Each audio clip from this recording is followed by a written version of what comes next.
Halo, Assalamualaikum warahmatullahi wabarakatuh. Selamat siang, selamat datang kembali di channel YouTube Kamar Sabun Digital. Salam berkreasi. Jadi gue mau bikin pin, tahu kan? Pin-pin peniti gitu yang biasanya buat di baju atau di jaket atau di topi dan dimanapun gitu. Oke, jadi yang pertama kita langsung aja bahan kertas. Untuk bahan kertasnya ini gue pakai kertas biasa, kertas ukuran A4. Tapi ini yang ketebalannya itu 110 GSM. Udah gitu, dia yang model bagian salah satu sisinya itu dia lebih licin dibandingkan sisi yang lainnya.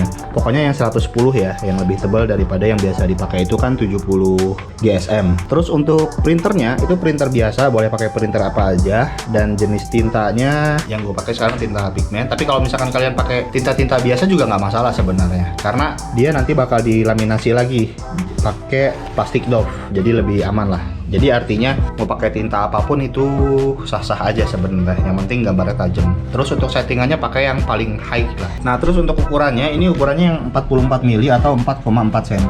Ada lagi yang lebih besar itu ukurannya 58 mili atau 5,8 cm ya. Ini 100 piece ya. 100 piece itu cuma 7 lembar lah, nggak banyak. Terus setelah ini nanti kita akan laminasi. Terus nanti setelah laminasi kita bakal press lagi menggunakan mesin press laminasinya. Setelah itu baru nanti kita potong-potongin dengan alat plong.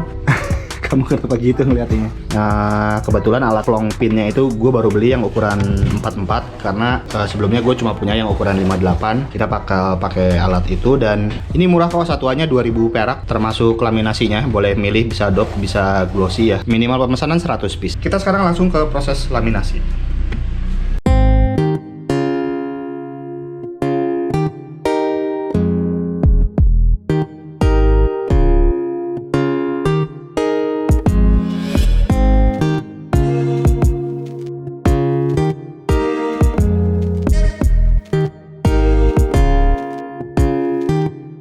Sebenarnya caranya ada banyak sih, banyak metodenya gitu. Tergantung gimana enak dan gimana biasanya aja. Kayak gini ya. Jadi gue buka dulu sebagian, sedikit aja ujungnya, dibuka kayak gini.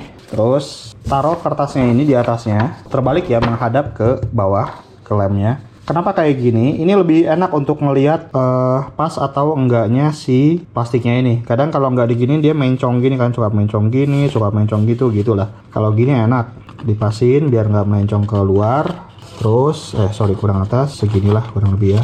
Nah terus bagian atasnya ditempelin ke laminasi yang udah tadi dibuka sebelumnya. Kita tempelin aja, set gitu ya. Nah setelah ditempelin, nah ini kan udah nempel nih bagian atasnya. Kemudian ini tinggal ditarik aja si plastik kuningnya, si kertas kuningnya ini ditarik pelan-pelan sambil bagian kertas ini diusap-usap halus agar nggak ada gelembung angin yang terjebak di tengah-tengahnya. Sebenarnya ini cara yang bukan yang paling bagus ya. Yang paling bagus itu sebenarnya harus langsung masuk ke mesin laminasi. Cuma kalau nyamannya udah gini ya nggak masalah juga sebenarnya.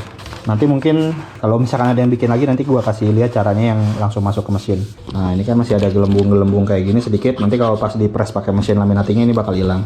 Nah di gini juga pakai jari tuh hilang sih. Nah terus kalau misalkan kalian perhatiin per lembarnya si plastik doff ini lebih dari A4. Jadi dia agak offset keluar gini nih, kanan, kiri, bawah, atas ya. Ini sebenarnya mempermudah untuk pemasangannya aja sih. Nah biasanya yang offsetnya itu gue potong dulu. Gue potong kayak gini.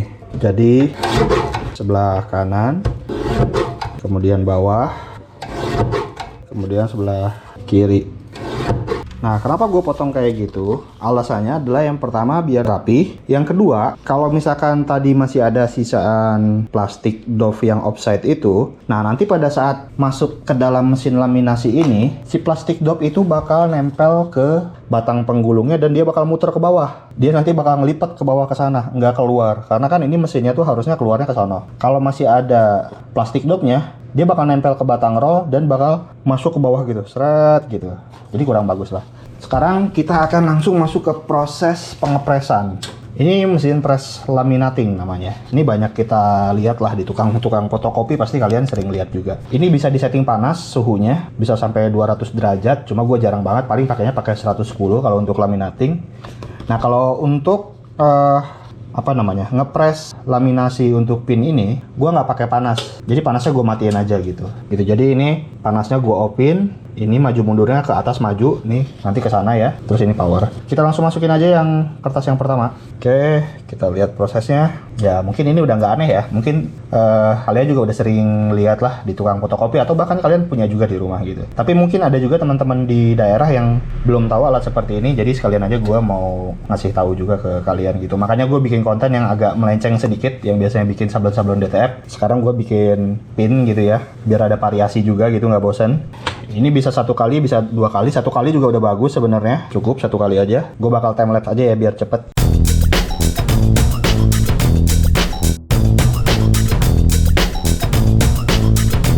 Nah, setelah proses pemasangan apa tadi namanya, plastik laminasinya udah selesai, sekarang gue mau potong agar bisa masuk ke mesin plongnya. Jadi potongnya itu cuma ini aja, potong di sini set, 2 set, karena nanti masuknya panjang dia. Semuanya sama dipotong gitu aja. Kita potong dulu sekarang.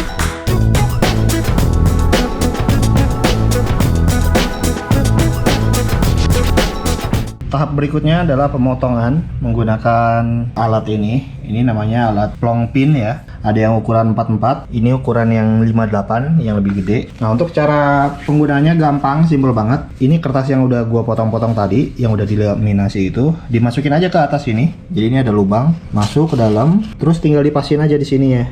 Nah, setelah dipasin, tuas ini kita tarik ke bawah. Jadi kita langsung contohin aja ya. Gue taruh kameranya di sini. Jadi gini, ini dipasin dulu lubangnya. Kalaupun nanti agak miring-miring nggak masalah, karena nanti dia ujung-ujungnya itu bakal ngelipat ke dalam pin. Jadi nggak bakal kelihatan. Terus tinggal ditarik aja ini. Set. Nah, jadi kayak gini. Tuh, ini lebih cepat dibandingkan kalau harus ngegunting atau ada alat cutter yang pemotong yang itu, tapi kadang-kadang itu suka nggak rapi. Nah, kayak gini aja udah rapi ini. Oke ya. Gue bakal terusin dulu ini sampai selesai.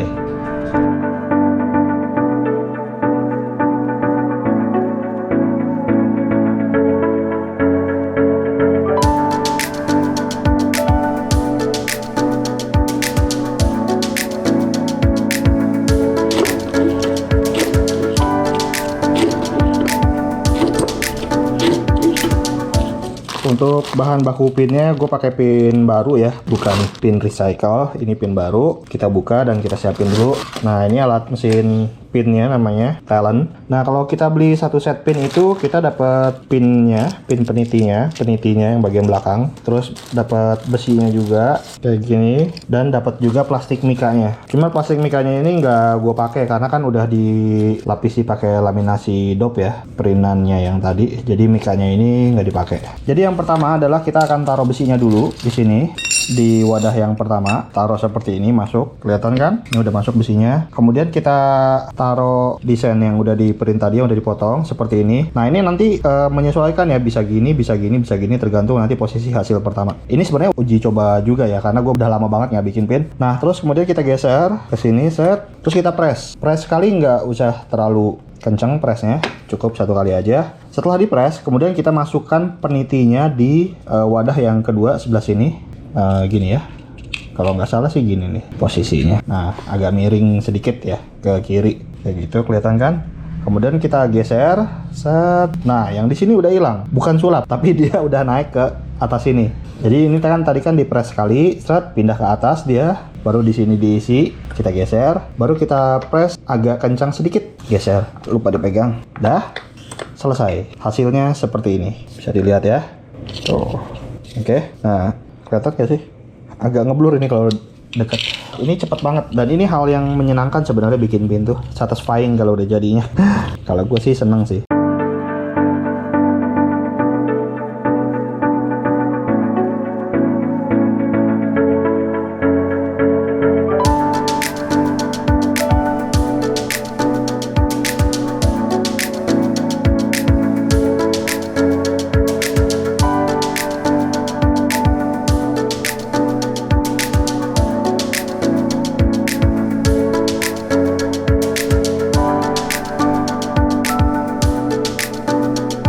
Oke, udah selesai sebanyak 81 piece. Kenapa nggak nyampe 100? Karena tadi pada saat laminating ini ada yang reject ya, kayak gini.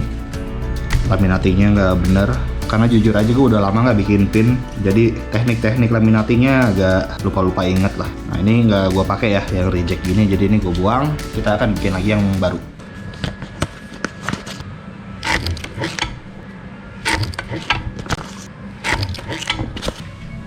Oke, pinnya udah selesai, semuanya udah jadi. 100 lebih sih gue lebihin, ini gue lebihin 5 atau 6 gitu ya. Hasilnya kayak gini. Ini laminasi Dove ya, kelihatan nggak? Ini tinggal gue packing dan ya alhamdulillah udah selesai. Jadi yang dibutuhkan untuk membuka usaha bikin pin atau gantungan kunci itu yang pertama mesin pelong ini, atau bisa gunting manual sebenarnya. Cuma kalau misalkan ada dana lebih, beli aja mesin pelongnya, terus mesin pin talentnya, button makernya, terus ya udah mesin print dan oh ya mesin tadi apa namanya laminasi gitu ya, sama pemotong kertas. Udah itu aja sih. Jadi ya hari ini cukup sekian dulu videonya, kurang lebih seperti itu. Kalau misalkan kalian ada pertanyaan silahkan tulis aja di kolom komentar. Kalau misalkan kalian suka dengan video ini silahkan klik tombol like. Jangan lupa juga untuk di subscribe biar nggak ketinggalan video-video terbaru berikutnya. Sampai jumpa di video berikutnya. Assalamualaikum warahmatullahi wabarakatuh. Salam berkreasi.